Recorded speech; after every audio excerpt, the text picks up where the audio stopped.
Ons kyk vanoggend na Romeine 8 vers 14 en hierso staan geskrywe: want almal wat deur die Gees van God gelei word, die is kinders van God. So, wat beteken dit om deur die Gees van God gelei te word? En ek kan met jou deel uit my eie lewe. Hoe jy deur die Gees van God gelei word is, jy vra hom net.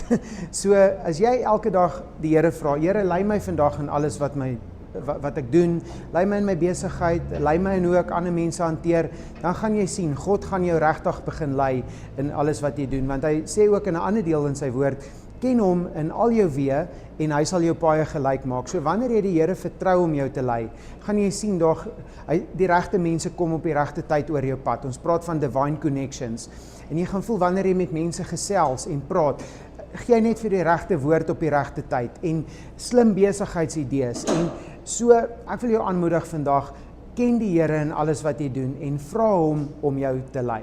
Lekker dag.